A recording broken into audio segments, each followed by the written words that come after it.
Okay, so maybe we can start in a minute.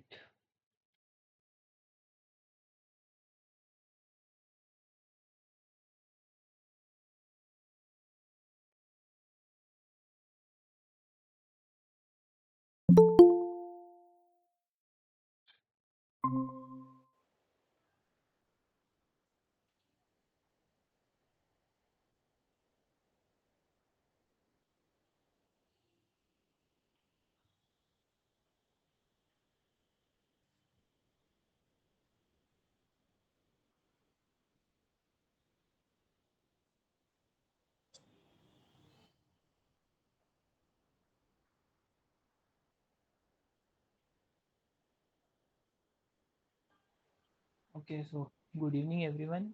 Welcome to the live session for the week 6 for the course Semiconductor Device Modeling and Simulation, which is taught by Professor Vivek Dixit from IIT Kharagpur. I am Anant Singhal, PhD student from IIT Jodhpur, and I'll be helping you in assisting. I'll be assisting you in solving some of the assignment problems that have been given to you related to the week 6. Uh, So yeah, let's go towards the course outline. So till now we have covered some of the basic aspect of the physics, and then we covered some of the devices that such as PN junctions and BJT. Like we have covered the very brief of BJT, but not in depth. But mostly I covered the very depth analysis of the PN junction and how does it work and all the equilibrium and non-equilibrium states, and then we covered the minor important topics from the BJT. And in this week, as you can see, we'll be starting with the most important device for even everyone, because these are the state of the art devices. I mean, the operation of these devices is similar to the state of the art devices that we are dealing with, such as FinFET, nanosheets, etc. So today we'll be covering the field effect transistor. Mainly we'll be focusing upon the band diagrams of the metal oxide semiconductor, that is the MOS band diagrams, and the CV characteristics. And then we'll see some of the technical terms associated with the similar device, such as threshold voltage, what are these charges, interface charges, what is MOSFET. So there are two terms. One is called as MOSCAP, which is the MOS capacitor, and one is MOSFET, which is a sorry. Sorry, sir, my mic on is on. Okay, sir. Okay, no issue. Yeah. Then there are some short channel effects such as gradual channel approximation and non-idealities in MOS, and some of the logic-based circuits using the MOS, that are the CMOS circuits. So we'll be covering some of the basic of that also. So yeah, so without any further wait, let's start with the first topic, that is the field effect transistor. So let me give you a very brief overview. What does it mean by the field effect transistors? So as the name suggests, it says that it is a field effect transistor, right? So as the name suggests, that field effect transistor or FETs are the semiconductor devices which are affected or dependent upon the operation of, let's say, current or voltage by the application of electric field.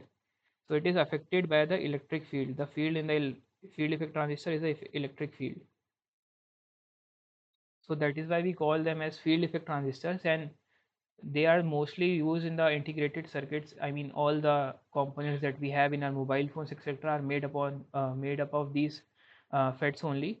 And some of the basic characteristics is they are the majority carrier devices. I mean, the operation or the flow of the current is due to the majority carriers, which is not the case for BJTs, which were the minority carriers. As you have studied, that the total operation of the BJT depends, because when the carriers from the BJT are emitted from the emitter to the base, what is happening, that in the base the charges which are injected from the emitter are minority, and that is the region BJT are called minority carrier transistors, whereas the field effect transistor are based upon the majority carriers. So we'll see how they are based upon these majority carriers. Then one more thing is FET are the unipolar devices. Like they are only dependent upon one form of charge. Like either electron will be responsible for the current, or either hole will be responsible. But in BJT we have the case of bipolar. That is why we call them as bipolar junction transistors. So BJT dependent upon both majority and minority carriers. So that is why we call them as bipolar junction. But the FETs that we will be dealing now, they are the unipolar devices. Either electron or hole will be dependent for the total conduction. Then some more basic is, these FETs are the voltage control devices. I mean, we input the voltage, and based upon the control over the voltage, we get the corresponding current. While BJT was a current control device, as you remember that BJT, the whole operation was dependent upon the injection of the base current. So that is why the BJTs are called as current control devices. And I mean, in a very, if you say very far overview, if I give, the fabrication of these FETs are quite easy as compared to BJT. So this is one more aspect. If you go to certain industry, you will get to know more about it. That the fabrication of the field effect transistors are very easy as compared to BJT. That involves a lot of steps, and even the area that is required for these field effect transistors is almost. I mean, this is a very generic number, but 1/5 area is needed for these field effect transistor as compared to a BJT. So I mean, most of the advantages we have over of the FETs over BJT, and I mean BJT do have some advantages in terms of, let's say, the BJT, what they give is they give a very high gain bandwidth ratio because they have a very high transconductance as compared to the field effect transistor. So that is why, I mean, BJT also has some perks, but most of the perks, as you can see, that it is taking lesser area, even easy to make, and it is based upon the voltage control, which is very easy to control as compared to current. So that is why, in general, on all the circuits that we see in the literature, they are around these field effect transistors. They are based upon those only.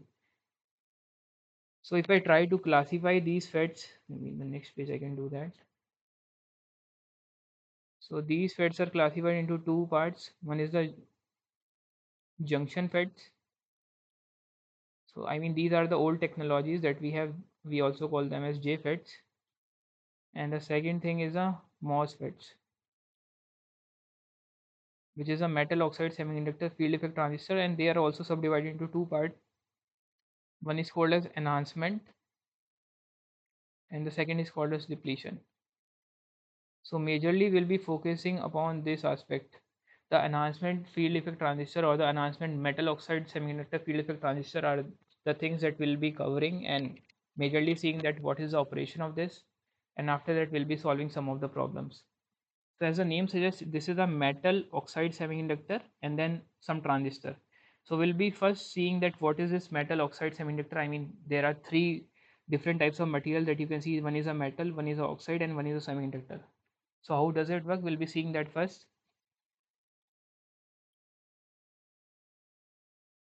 So let me start with the MOS cap first. This will give you the idea. By cap I mean MOS capacitor. Yeah.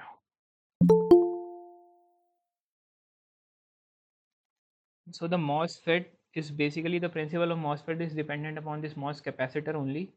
So what is a MOS capacitor? Let me tell you what it is. So we have MOS. So you see, we have this block. Let's say this is some type of a semiconductor, and I'm calling this as a substrate. And then what we have some, let's say some oxide. This is I'm calling as oxide, and let's say over the top of it, sorry, the straight line one is a metal. And yeah, below also we draw a metal, but yeah, I'll tell you what is the significance of this. And let's say this is what we calling this terminal, what we call as a gate. So you see what we have a metal layer, a oxide layer, which is this diagonal element, and we have a very large type of semiconductor substrate, and then again we have a metal to have some contact over the body. So this terminal is also called as body. So I'll be denoting this with B and this with G for the whole class. So yeah. So if I talk about a general capacitor, so what we have for a capacitor, we have a metal plate, we have another metal plate, and we have a certain dielectric in between, right? So let's say if the width of this capacitor or the distance between the two plates is, let's say, D, and we apply a certain voltage V over this. So what do you think the capacitance will be for this particular, let's say the capacitance C, it is denoted by C. So what will be the capacitance in general Epsilon formula? A by Yeah, so capacitance is epsilon A by D. So the D is fixed for this capacitor, the epsilon is also fixed for the capacitor, and the area is also fixed. So we have a constant capacitance for this case, and that is what we call as a parallel plate capacitor. So now you see, if you see this structure very clear, very Yeah, if you see this structure now, this structure also has a metal in later layer as in this body. This structure also has a metal layer on top with the gate, and this structure also has some oxide or some dielectric in between. What it has is difference, if I say, is this semiconductor. This is the only addition that has been done from a parallel plate capacitor to this particular structure, that is a MOS capacitor structure. So as we can see that this parallel plate capacitance, if you try to plot it with respect to, let's say, the voltage applied, so what do you think will be the plot look like? So let's say this is the y-axis, which is C, and we have a certain voltage. So what will be the plot look like for this case? Any idea? I mean, any guesses? Sir, it is actually as the voltage increase Hmm. for a fixed area, the capacitance also increase. Okay. Do you see any dependence upon voltage of this No, no, no, on this no, no value? depending on voltage. No, no, no, sir, no. So that is why we will have a constant capacitance. This voltage will only be responsible for storing the charge. Q is equals to CV, if you know. So if the voltage increases, the charge also increases. This capacitance remains constant. So a Yes, sir, parallel yes, sir. place capacitor is always having a constant value. So now what I mean to say here is we have a parallel plate capacitor like structure, and addition of this parallel plate we have an additional semiconductor. So because of this addition of semiconductor, what happens is this particular CV, which is currently looking like a constant line right now, it changes to, it starts with some constant line and then starts to decrease and then again goes back. So if I say in like very brief, this red plot is a CV characteristics for a MOS cap, and this green plot is a CV characteristic for a MOS uh, sorry, for a parallel plate capacitor. So how does this addition of this semiconductor makes this difference that the plot looks like this? We'll be seeing this in this particular lecture. So I mean, this is the basic idea, and everything that is happening in this device particularly, it is happening at this interface, that is the semiconductor and the oxide interface. The thing that I am denoting with the yellow, this interface is where the everything interesting happens.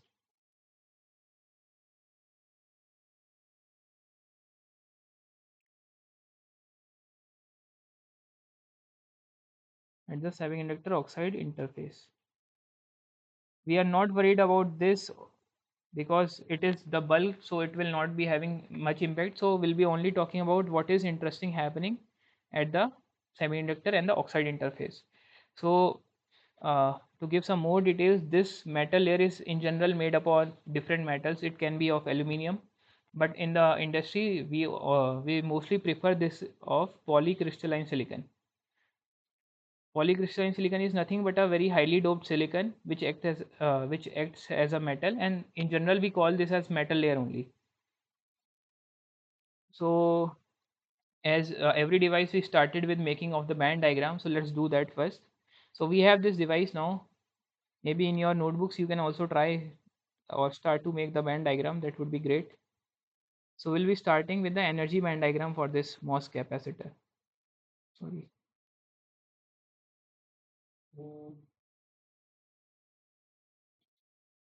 Yeah. So maybe I can make it again. So this is SiO2. This is a very thin metal. This is gate. This is SiO2.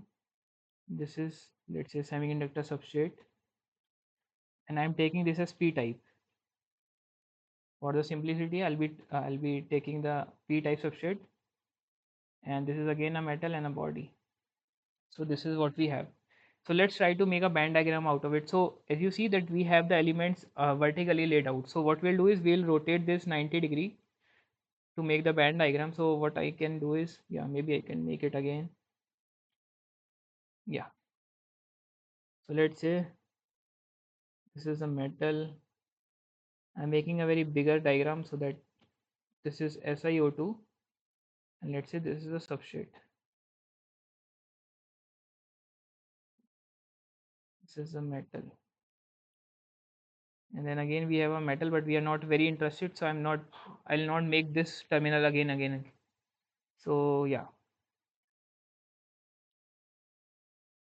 so let's try to make a band diagram out of it.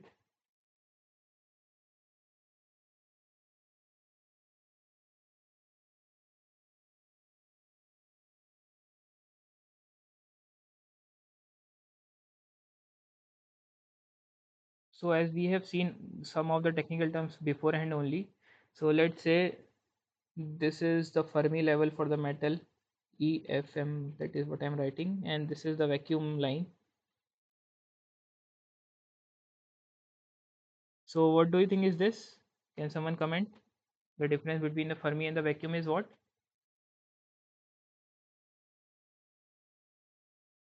The energy bandwidth. No. I taught in the previous classes there are two terms. One is the difference between the conduction band to the vacuum, and one is the Fermi level to the vacuum. When we started the band bending. Any idea? Sorry, Any? sir. I didn't have do the class, sir. No problem. Anyone else? So you need to revise these things. So this is nothing but work function. The metal work function is the difference between the vacuum level to the Fermi. Then we have an insulator in between. So we know for an insulator we have a very large band gap. So I mean, if I like try to make this is ECEV. So this is very large. I mean, this is just a representation of the insulator, and this is, we know that this is around 8 electron volt or even greater than that. So the conduction band to the vacuum is nothing but electron affinity, which is I'm denoting for the insulator as Q chi I. And then for the semiconductor, we know that what we have is, so I've taken the P type of semiconductor. So we have EC, we have EV, we have EI, and the EF will be somewhere here because it is a P type of semiconductor. I hope it makes sense. So yeah, this is gate Sir, metal. Yes. sir, you say that Fermi level to your vacuum difference will be your work function, Yes. and the conduction band to vacuum level is affinity. Yes. So, sir, you draw the band diagram. So sorry, sir, for asking some previous base question. Why you are marking in the semiconductor junction affinity? Why I'm not marking, you are saying? Yes, yes. Yeah. So if I try to mark, so this will be the electron affinity of the semiconductor, and this will be the work Work function function. of the semiconductor. Yes. Okay, sir. Okay. Yeah. Okay, fine. So as I've already defined, this is the work function of metal. This is the electron affinity of the insulator. This is the work function of the semiconductor, and this is the electron affinity of the semiconductor. So now if you see, we have a Fermi level higher at the metal side. This is the case that I have in general taken. That is the case in general. So we have the flow of electron from higher Fermi level to lower Fermi level, but we see that we have an insulator in between. But even after having an insulator, we have the conduction. We are not bothered by how it is happening right now, but we'll see that how it happens later. But now if we try to make a band diagram out of it, so we know that the electron always flow from higher Fermi to lower Fermi. So this part will go down and the band will bend downwards, right? Make sense till now? Sir, Yeah. please repeat one time, sir. So what I'm saying is the electron always flow from higher Fermi to lower Fermi. So if the Yes, electron sir. flow Yes, sir. from here to here, the bands will go down. So the Fermi level will go down and the bands will bend downwards for the semiconductor. Yes, sir. Yes, sir. Yeah. So let me try to make it. Let me enhance this dots only. So if I'm not applying any bias, the Fermi level will be aligned. So let's say this line is EF. So now what we'll have is, we'll have for the semiconductor, the bands will move downwards. Let's say this is EI. I'm not making any specific case right now, but yeah. And The insulator will also help in conduction, thus the electric field density or the electric field direction will also be the similar to the bands only. So this is, let's say, the difference in the oxide voltage. Then let me make the vacuum again. This is again Q phi m, and yeah, I mean this I have already defined. So let's me not define it again and again. The second thing, that the change in the Fermi that we have seen, this is nothing but we have seen it for all the cases for the PN junction and all. What is this? The difference between the conduction bands?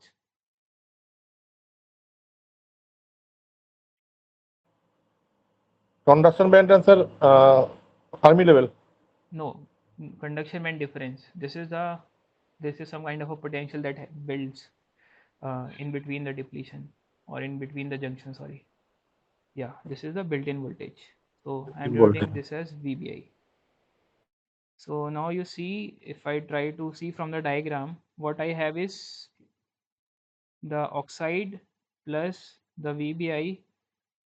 So the difference in the oxide plus the VBI is nothing but Q phi minus Qs.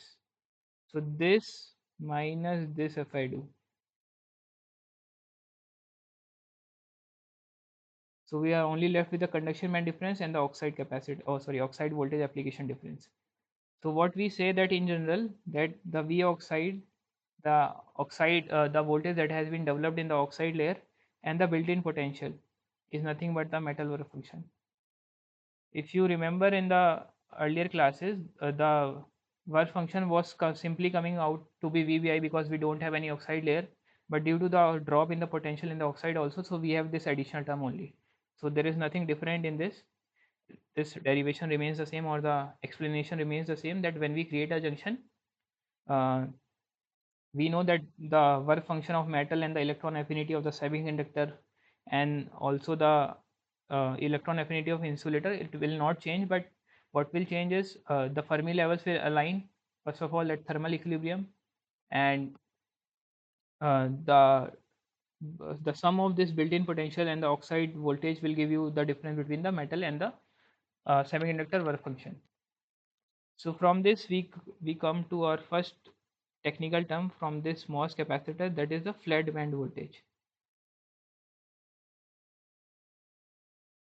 So as the name suggests, flat band, so it is the voltage required to align the Fermi level so that there will be no band bending. So basically the band should be remaining flat. So that voltage, the application of that amount of voltage so that the bands will remain aligned, or the bands there will be no band bending, is called as flat band voltage. And this is mathematically equals to the metal semiconductor work function difference for the ideal case. I mean, if we are not considering any charges trapped, so I'm always considering that there are no charges trapped in the semiconductor oxide surface. So even if there are charges, so let me try to explain that also. So let's say this is the metal gate again, so I'm not making the body part now. So what happens is, due to some application of this gate voltage, let's say VG, we do have some accumulation of these charges or some trap of the charges in the oxide. So let's say these charges are nothing but, I'm denoting with that Q steady state, which is QSS. That is the number of electronic charge per unit area. So due to these trap charges, this voltage have a some difference, and the difference comes out to be minus QSS by Cox. So this again has come from the Q is equals to CV relation only. So Q by Cox, because the charges are trapped in the oxide and whatever the charges per unit area are trapped are QSS. So that is why the for the non-ideal case we have this flat band voltage as the difference between the metal semiconductor wave function minus, so minus is because of the difference or the polarity of the charges. So if we have electrons, so it will be minus QSS, so that will make it plus, or if we have the positive charges, it will be plus QSS only. So this is what we call as the flat band voltage. So now what we'll do, let's try to apply some of the gate voltages and see what is the effect of the application of gate voltages on the band diagram. So application of gate voltages. And for the first case, we'll assume that the gate voltage that we have applied is less than that of flat band. So for a flat band, let me tell you the situation. So let's say this is the insulator. Let's say this is EFM, and not exactly.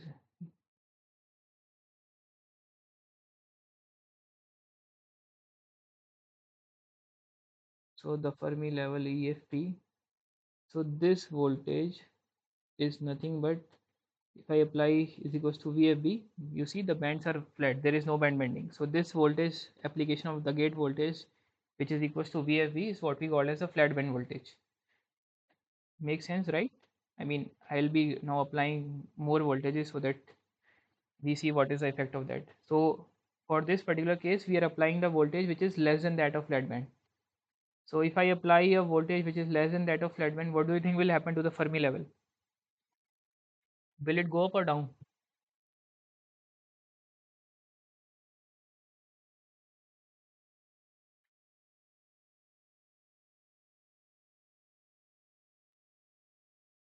Any guesses, anyone?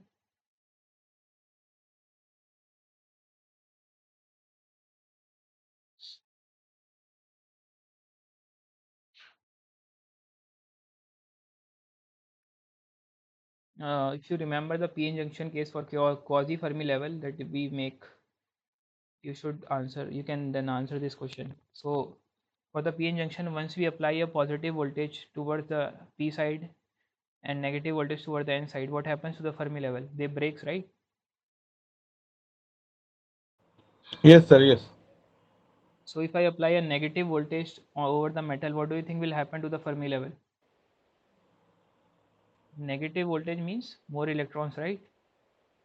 Yes, sir. Yes, So, sir. so the Fermi level will try to move more up, right, towards the conduction band. Upward, upward. Yeah, so the Fermi level will move upward. So if this will move upward, the band bending for the semiconductor will be upward only. So if I try to make a band diagram out of it now, so let's say the Fermi level is this now, which has moved upward, which has a lot of electrons now. So as I said, the band bending will be upward, so the insulator will also align in the same direction and it will look something like this. So this is a semiconductor, let's say, and this is the Fermi level. I'm denoting B, so B means bulk here. So what will happen once I apply a negative voltage? You see, this is a p-type substrate, right? If I try to make you analyze by this diagram, so this is a p-type substrate. So once I apply, let's say a Vg which is negative, negative will attract the minority carriers or the majority carriers.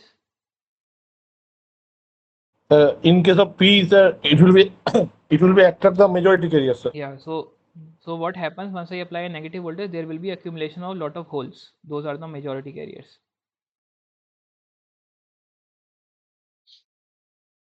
So yeah, this is how the band diagram will look like, and we know that this, in this case, the P will be approximately Na.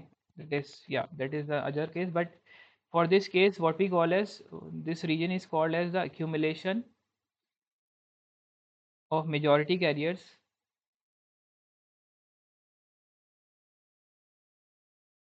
near semiconductor oxide interface.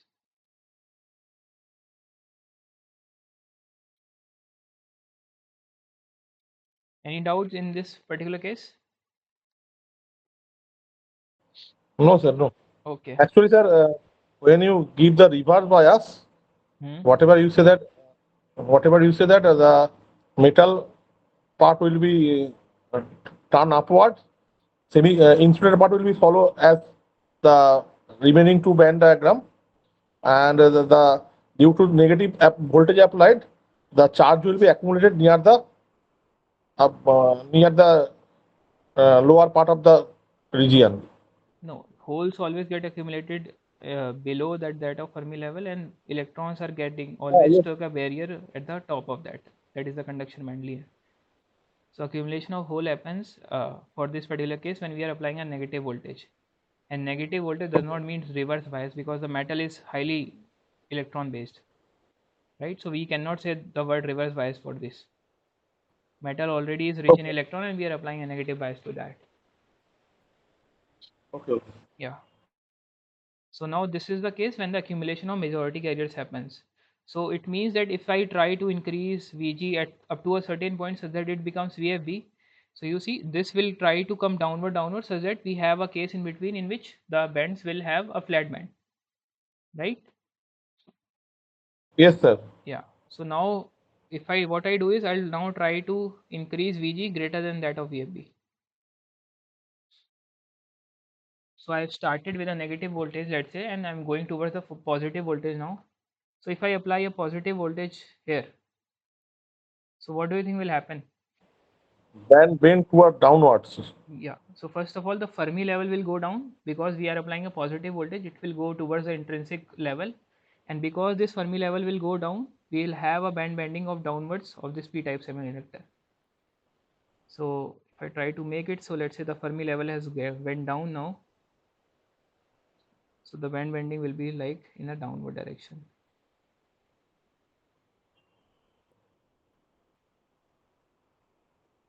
So let's say this is EF. I'm writing B. This is EC. This is EV. This is EI. This is oxide. This is metal. This is semiconductor. Any doubts here? No, sir. Okay. So this is the case when we are making that Vg greater than that of VFB. So now we can have more case. So what if? So first of all, if I try to make the MOSFET again, or MOSCAP, sorry, MOSFET. So this is the oxide, this is the metal, this is the gate voltage Vg. So if I apply a positive voltage, this is p-type substrate. Let's say p-type I should write, and this is body. So what do you think once I apply a positive voltage will happen at the interface? Sir, repulsion occurs, sir. Sorry? Sir, means actually majority carrier will be uh, repelled by the positive gate voltage. Yeah. Okay. Huh. In some sense, so what will happen? The minority carriers will be accumulated near the interface. Yes, sir, minority carrier. Yeah. So since we have some minority carriers at the interface, so what we call this region is depletion region. If you have done the classes of PN junction, so that is what we call this case as depletion of carriers near the semiconductor oxide interface. So we'll have some depleted carrier at the interface, which I'm noting by this. So what if now if I increase the Vg more and more in that of VFB? So this is the third case now in which we have taken the VFB such that the band bending has increased even more. So why I'm emphasizing on this is because, so you see the EI is starting to bend towards the Fermi level. So if I apply a more one more gate voltage, these bands will move downwards, right? Yes, sir. Yes. Yeah. So if such thing happens, so what will happen in general is this Fermi level will even go down. So Fermi, so more band bending has happened, and now the Fermi level is somewhere here. Fermi level always remains the same. So EC, EV, EI. So if you see now, sorry, so you see now at the interface. So what type of semiconductor we were dealing with? This is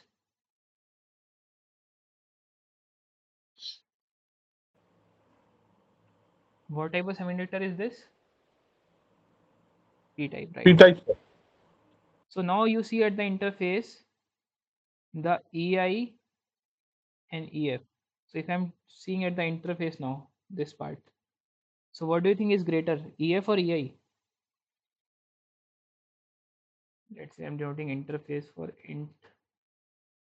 So at the interface, Fermi level is greater or the intrinsic level is greater? Sir, intrinsic level cutter.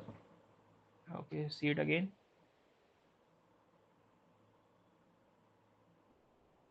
Oh, interface, sir. Sorry. Fermi level. Sorry, sir. Fermi level is greater. So Fermi level is greater than that of EI. So what type of semiconductor it is?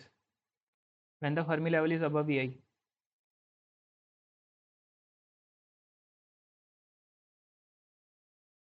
We have two cases. One is this.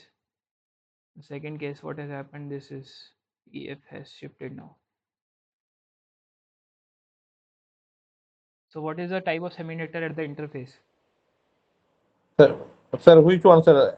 Whatever you drawing now, This P is type. sir, it is a sir P type, sir. Okay. Anyone else? Nilesh, do you have a problem with your mic? You can open it, I guess.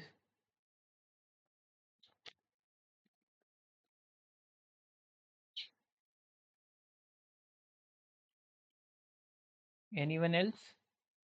If the Fermi level is above the intrinsic level, what type of semiconductor it is?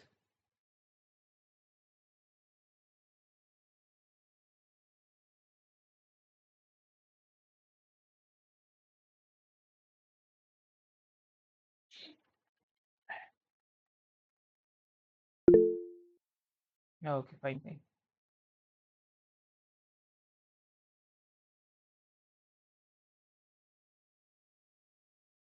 So here only you can say this is P type, right? Because the Fermi level is below EI. If the Fermi level goes above than that of EI, what type of semiconductor it has become? N type, sir. N type. Sorry, sorry. N type. So you see at the interface, the semiconductor has changed its type. Make sense?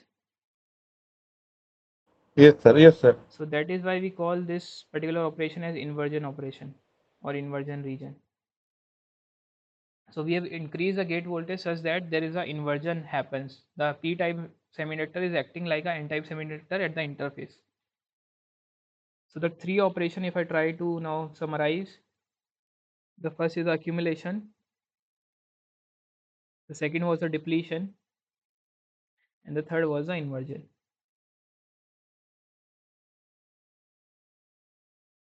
So let me summarize it later. So there is one more very important term which is called as surface potential. So surface potential is nothing but, you need to remember this because this is a very important term.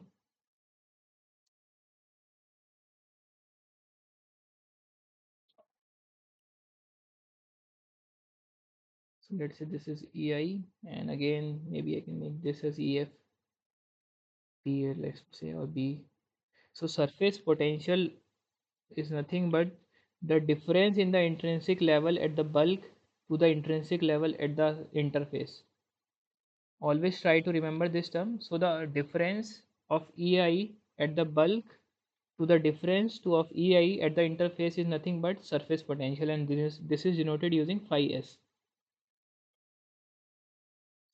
So what is EF minus EI? This is the Fermi potential. So let's say I'm denoting this as phi f. So you see here also we have a difference, let's say, which is equal to that of phi f only. So here what we have, phi s as 2 phi f. So what happens at Vg equals to some certain voltage which we denote as Vt, this surface potential becomes 2 phi f, and this voltage is what we call as threshold voltage. This is the voltage that is needed to do the inversion. So this is one more important term which is the threshold voltage, and this is one more important term which is the surface potential. When the surface potential becomes twice to that of the Fermi potential, we know that inversion happens, and the voltage that is required to do that is the threshold voltage. Any doubts in this last thing that I have just said? Sir, one more type, sir. So what I am saying is the voltage that is required to bend the bend such that the surface potential becomes twice the Fermi potential is known as the threshold voltage. And surface potential is nothing but the difference of EI at the bulk. Let's say this is bulk, and let's say this is EI int at the interface. So surface potential is nothing but EI bulk minus EI interface. Okay, sir. Yeah. Okay. So we have now finally three cases. Let me So I was making it in terms of band diagram till now. Let me make it with the terms of MOSFET now. So let's say this is body. So for the first case, when we have Vg less than VFB, so what we have is, let's say this is a SiO2 and this is metal. So what we have is a application of a lot of negative voltage. This is Vg. So what we do is we have accumulation of holes at the interface, which are the majority carriers. So this is case 1 which we took, and this is what we call as accumulation of majority carriers.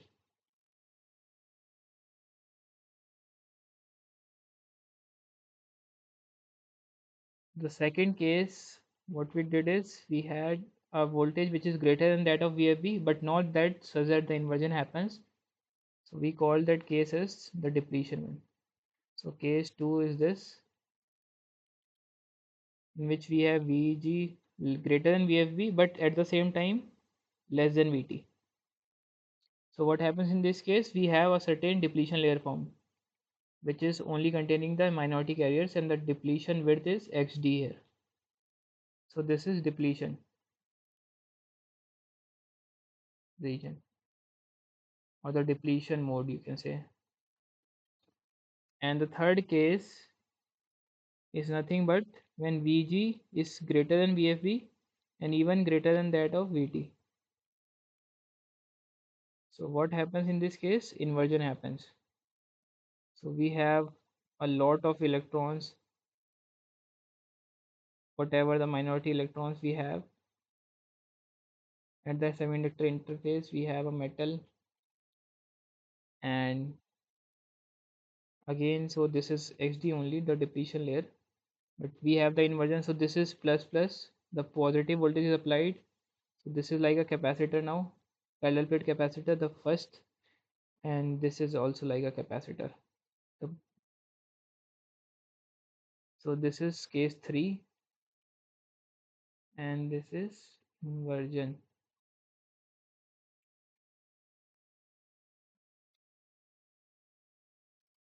So in this case, what happens is electrons accumulate at the interface.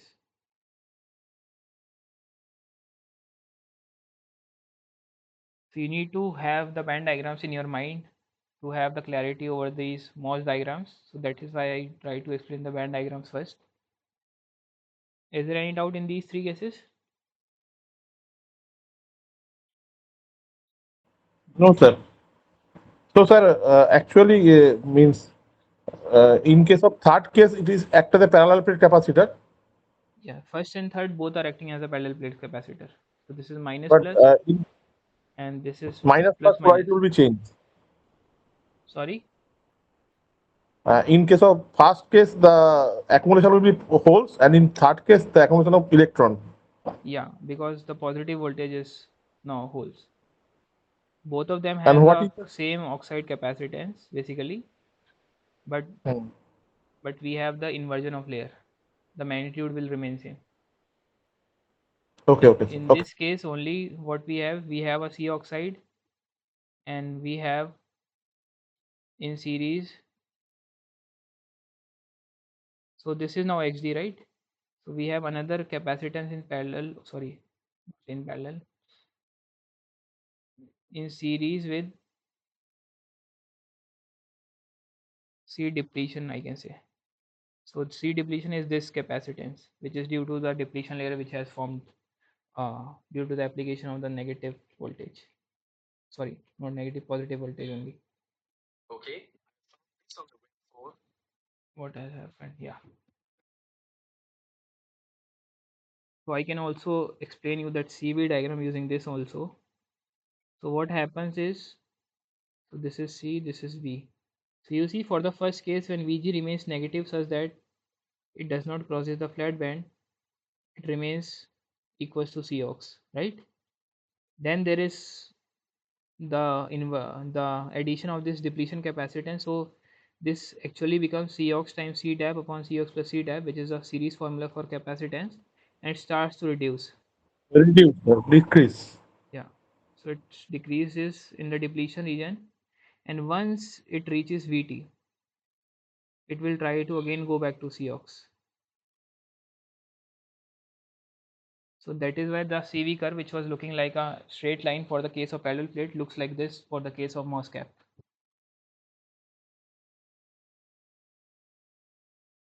Is it fine? Yes, sir. Yes, sir. Okay, so let's move towards the next topic, which is the calculation of threshold voltage. So we have just seen that what is threshold voltage and how do we calculate it. We'll see it now. This is very easy, I mean.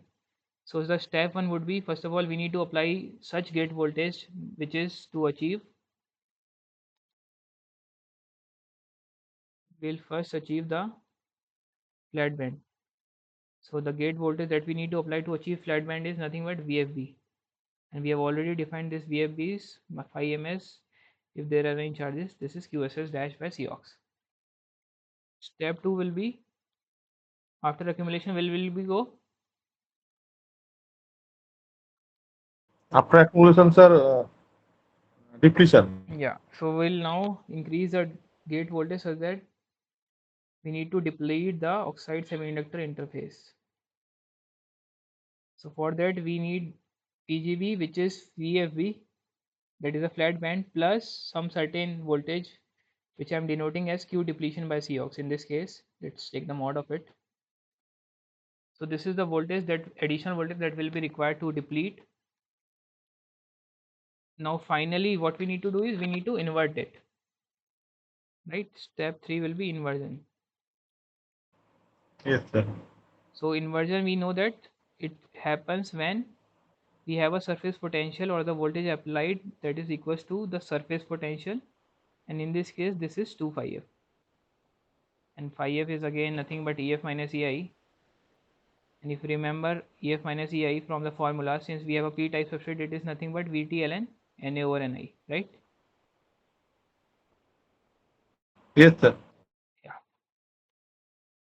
So I mean, from all of this we only try to calculate two things. One is the depletion width of the depletion region, that we have already done in the previous classes using the Poisson's equation derivation. So if you want to see that, you need to see the PN junction lecture. So if you remember, we tried to calculate the potential using the Poisson's equation, which came out to be something like Qna by epsilon s x square by 2 minus xd times x plus Qna by 2 epsilon s xd square. So this was the derivation of the potential that we did using the Poisson equation in the PN junction, which is basically nothing but the potential profile. So the maximum depletion width is, as I said, we need to calculate from this only. So I'm not doing the derivation for this because this has already been done. So surface potential, what we can say, surface potential is nothing but the potential, the potential at x equals to 0, right? Basically, it is this, yeah. So the surface, the potential at this point, which is x equals to 0, is nothing but the surface potential, and for this case, this is 2 phi f. So if I try to put x equals to 0 in this equation, we'll be getting the surface potential, right? So phi f, as I already told, this is nothing but Vt ln Na over Ni. So if you try to put x equals to 0 there, the surface potential will be,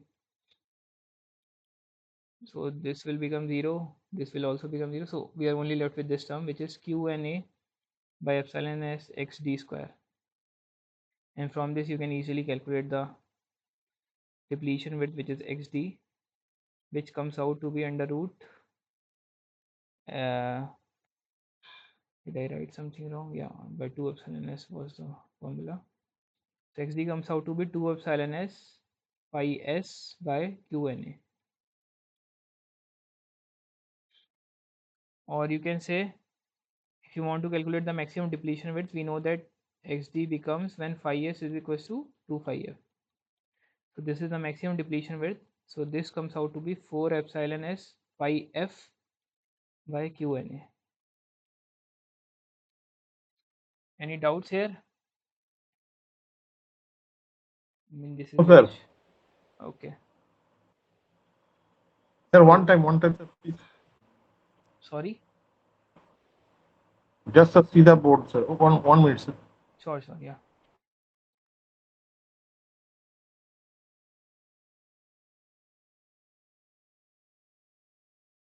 Okay, sir. Yeah. And yeah, I mean, these are all the things that I wanted to cover first. And we know that the depletion charge we can also calculate, which is nothing but the charge concentration times the width. So this width we can put here. The Q depletion will also come out to be something under root 2QNA epsilon s phi s, or 4QNA epsilon s phi f.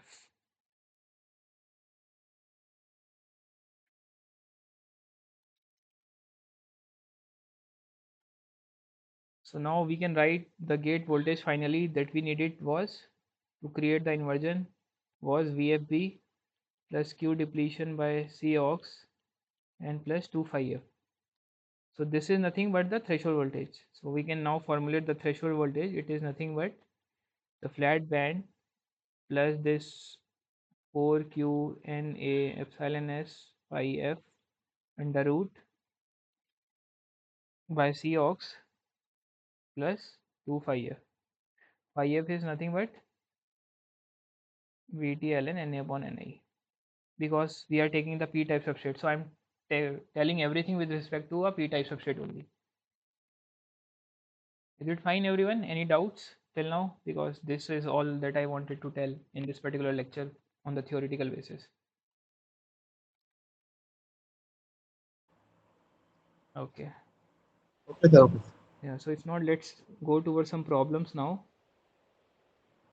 So the first problem, I mean, the problems will be easier now to solve because we have already covered the concepts. So it says See, choose sir. the correct statement. So you See, can, sir. See. okay. So you can type your answers in the chat box also if there is anyone else in the classroom. Yeah, so this is very easy, right? So MOSFET is a voltage control device. We are controlling the gate voltage to have the operation working. So C is the correct answer to this. So now this is like type of a numerical. It says a MOS capacitor with silicon region doping Na. So if we it has a silicon doping Na, so what type of semiconductor it is? P type, sir. Yeah. So it is a P-type semiconductor, and the intrinsic carrier concentration Ni is given. Calculate phi f. So try to do it. You can take 2 to 3 minutes and let me know the answer.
Any answers yet?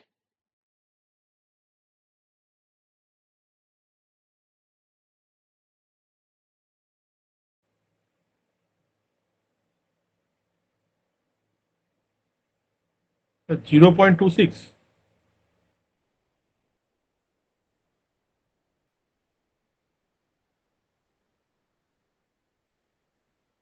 So we need to calculate phi f here. So phi f is nothing but VTL and NA over NI. So this is 0.026 times ln. N is 17 and NI is 10. So 0.026 ln 10 is power 7 will be the answer. And if I calculate it, this comes out to be 0.419 electron volts. So the answer will be 0.42, that is option A.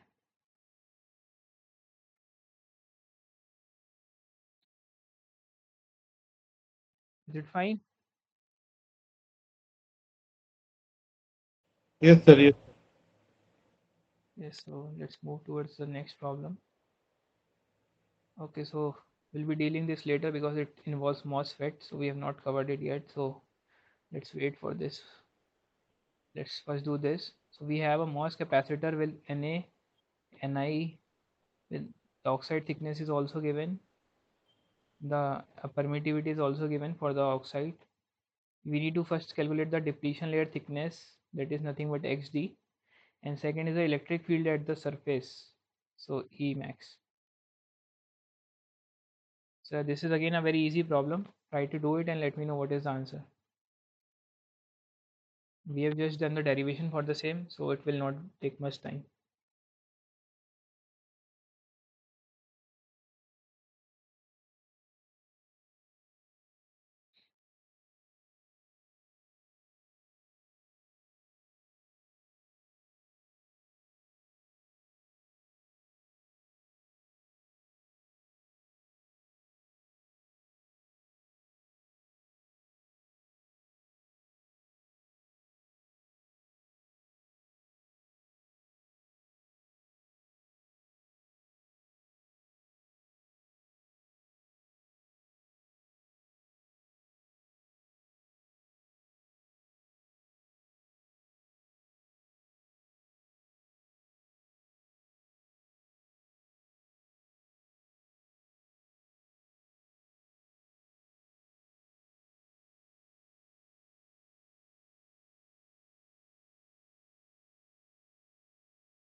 Any answer for the depletion layer thickness yet?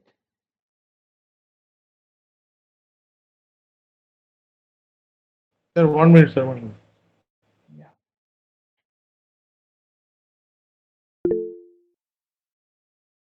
Sure, no problem. Yeah, Nilesh, bye.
Please solve it.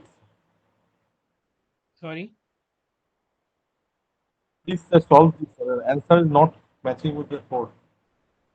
Okay, so you just so there is nothing but 2 epsilon s, which is 11.8, 8.854 minus 14 phi s, which is 2 phi f. So phi f we can calculate using 0.026 ln 10 is per 8 because it is 18 by 8. So this will come out to be 0.479,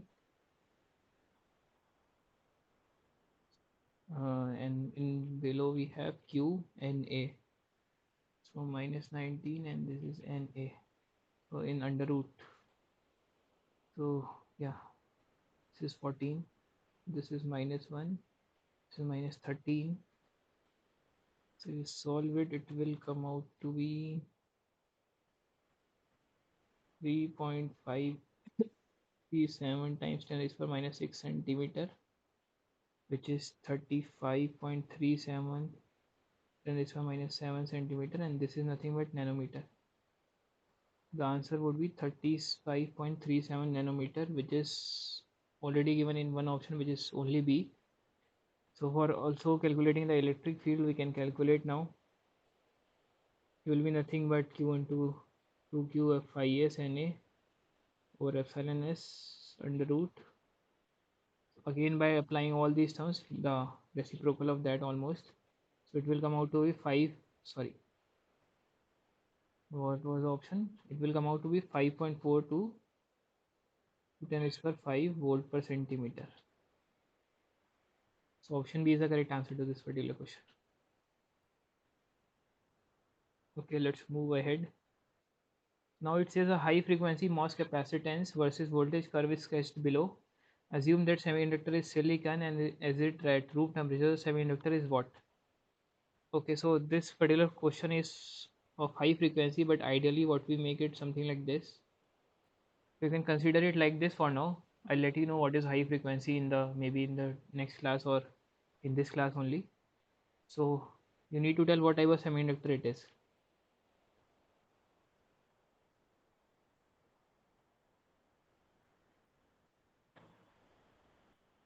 You've just done the whole derivation. What Sir, what is P it? type, sir, P type. Yeah. So this was the p type substrate. So option B is the correct answer. Okay, so we have now some MOSFET problems and some CMOS. Okay, so we have some more problems now. I'll cover these problems also later. Don't worry. Find the maximum depletion width in the semiconductor. We need to calculate XD over here. So by maximum it means when phi s is 2 phi f. Na is given, Ni is given, KT, everything is given. So you need, I guess we have done this. I have just solved it in the previous example. So you can try it now and let me know what is the correct answer.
True. Sorry, Sir, is this 25.2? we have just solved it. It came out to be 35.2. Let's see. So it is VT ln Na over Ni. So this is 0.026 ln 10 raised per 8. What did you get from this? What was the 5F that you got? Point 469 volts. If you get this 5F, so XD is nothing but under root 2 11.7 8.854 10 to the minus 14 2 times 0.469 over QNA. This is what we just calculated and it came out to be 35.2 nanometer, which is option A.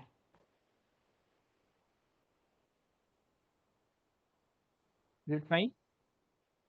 Yes, sir. Yes. Sorry, sir. So now again we have a MOS capacitance question in which the voltage CV voltage characteristics are given. We need to find the thickness of oxide. So Tox we need to find.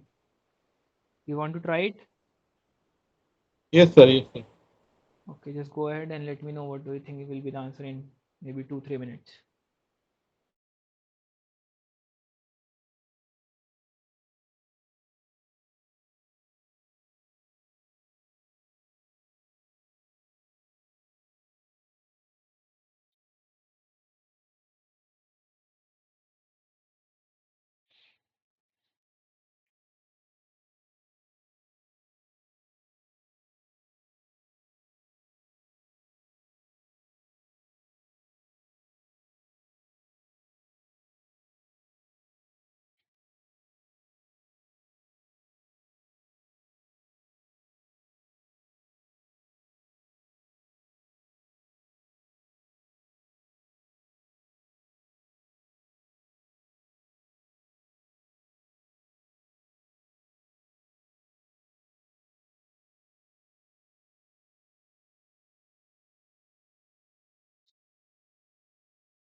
Sir, is this 3, sir? Okay, so let's check. So oxide capacitance. What is oxide capacitance from this figure?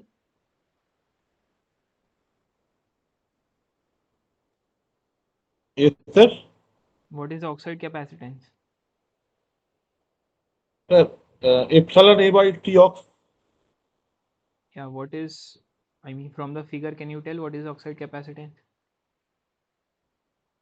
How did you calculate it? 3. Sir, I can calculate C by A equal to epsilon 0 and epsilon R is there. Epsilon ox is given. Yeah, what is C by A? That is what I'm asking. Oxide thickness, sir, oxide capacitance, sir. What is the value I'm asking?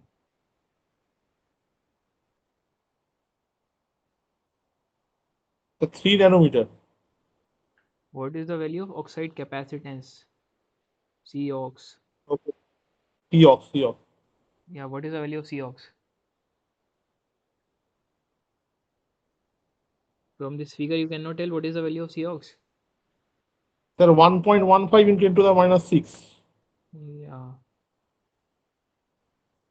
farad per centimeter square. So Cox is epsilon ox by Tox because per unit area is already given. 1.15 10 raised to minus 6 is 3.9 times 8.85 10 raised to minus 14 divided by Tox. If you calculate it, Tox will come out to be 3 nanometer. And the shortcut to this is you can remember this formula that Cox is always 3.45 divided by Tox in nanometer, and this Cox is in microfarad per centimeter square. So this is a shortcut formula to do it. If you already know the Cox in microfarad per centimeter square, which is for this particular case it is 1.15 microfarad per centimeter square, you can use this formula directly and you will get the Tox directly. And if you know the Tox, then you can calculate the oxide capacitance directly. So this is one shortcut formula to calculate the oxide capacity. Fine. Okay, sir. Yeah, so let's see some of the above problems. Yeah, so maybe we can see the circuit problems. So this is a very crude problem of a MOSFET, so let's do it. So in MOSFET, what we have, instead of just having this gate terminal that we had VG, we have two additional terminals. So let's say this is oxide, this is p-type substrate. We have two n plus chambers, and this is what we call as source, this is what we call as drain, and this is always VB with a metal layer, obviously. This is the like MOSFET, and the operation is exactly similar to that of MOS cap only. So since this problem involves, that's why I've written, I am telling you some of the things. So the for a MOSFET, for any conduction, we have seen that VGS should be greater than that of VT. If it is not the case, if this is less than VGS, if it is less than, there is no conduction. As we have seen that there is no inversion, so no conduction will happen. So this is what we call as cutoff state. For the case when VGS is greater than that of VT, there are two subcases here. One is when VDS is less than VGS minus VT, and one is when VDS is greater than VGS minus VT. So this is what we call as triode region, and this is what we call as saturation region. So if I try to plot the drain current with respect to, let's say, drain voltage, it looks something like this. So this is the saturation region, this is the triode region, and to see the cutoff region we need to plot ID versus VG, which is looks something like this. So this is the VT voltage after which the conduction happen, and this is the cutoff or subthreshold region. There are two names here, one is subthreshold and one is cutoff region. So for both these cases we have two different formulas for current. So IDS, I mean, this is what you already know from the lectures.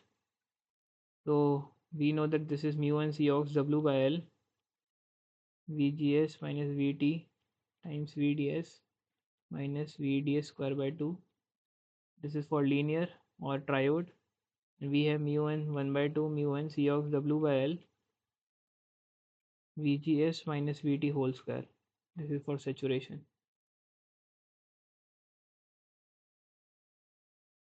So in this particular numerical, what do we have? We need to calculate the IDS, the drain to source voltage. The VDS is given as the threshold voltage plus 2. The drain current ID we need to find if Kn is mu and Cox W by L. So first of all, in this diagram, you see this is VGS, this is VDS. So what is the relation between VGS and VDS in this particular case? To VTS, sir. Sorry? VGS equal to Hmm.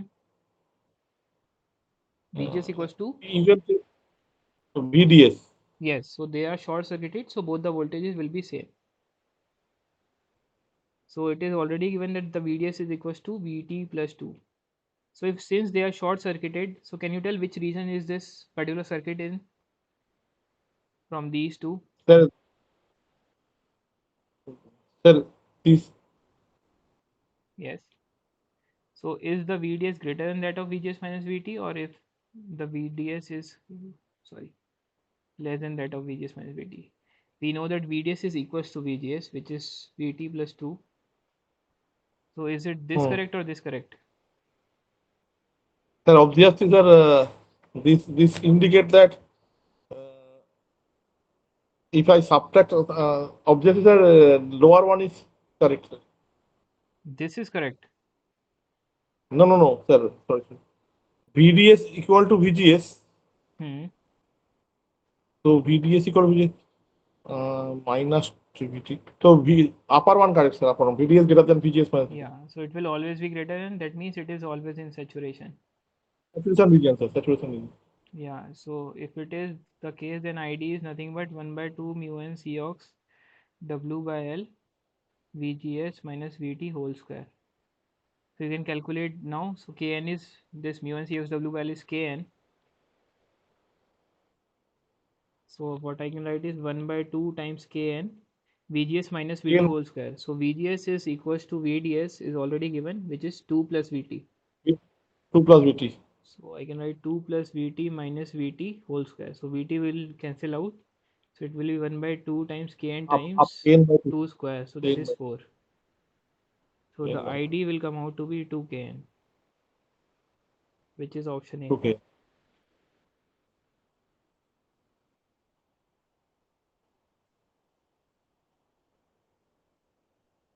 So what happens is the MOSFET acts in saturation when this is the case. That is when we have a high application of the gate voltage, first of all, and the VDS is always greater than that of VGS minus VT.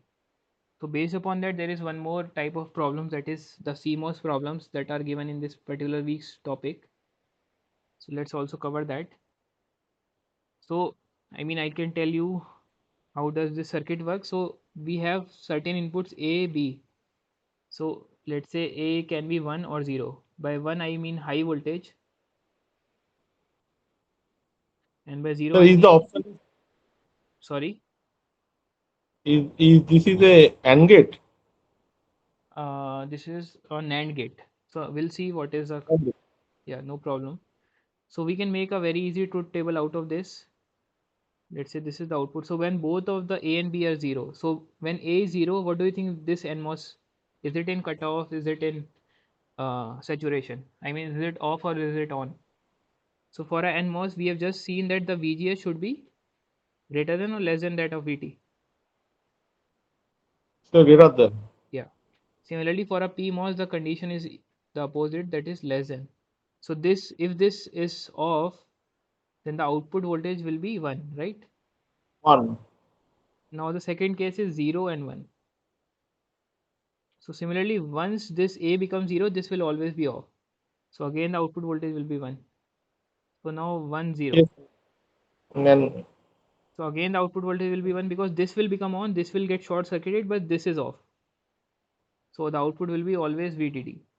And if both of them are 1, so what happens when both of them are 1? Both of them will get short circuited, right? yes, sir. So And the output ground will be path will be there. ground. Yeah, so it is 0. So if you try to make a output expression out of it, so it will come out to be A dot B whole bar, that is A bar plus B bar, that is a NAND gate, which is option C. Make sense? Yes, sir. Yes, sir. So I Can you mean, give sir another problem? Another yeah, problem? I can.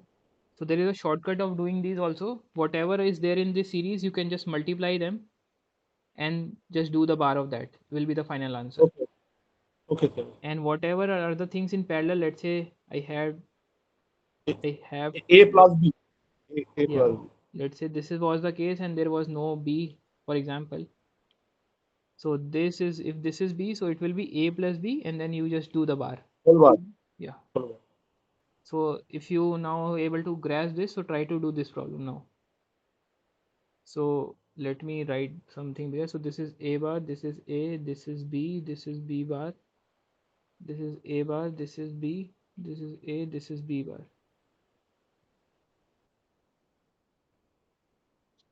So let me know what is the answer. Maybe you can take 2-3 Yes, minutes. sir. 1 minute, sir. X not, sir. X nor, okay. So option D. Yes, sir. Yeah, option D is the X correct. or whole bar. Yeah, X or whole bar. yes, yes, exactly. So the output will be A multiplied by B, A bar multiplied by B plus A multiplied by B bar and the whole of XOR of that. So it is nothing but AB plus A bar B bar, and that is A X nor, which is a symbol like this, B. So option D is the correct answer. Yeah, I guess I have covered most of the problems. Yeah, this one is right. So if a MOSFET is used to be in the making of an amplifier, it must work in. So can you tell? So what for Sir, amplifier? What we want? We want a high gain. triode So region, sir. Triode region, sir. Triode region. no, triode region, it acts as a resistor. I just told you. So this was the IDVD, right? So this was the triode Yes. region. So in this case, it acts like a resistor. In this case, we Okay. do it for amplifier because it is giving me high current. Okay. Saturation. And in the cutoff Saturation. region, it is acting like a off switch. Off switch. Off switch. Yeah, off switch. In saturation, you can tell, you can say like a on switch. So that is what we want. For an amplifier, we want high current. So the correct answer will be option B. So we have covered most of the topics relevant to this particular week's.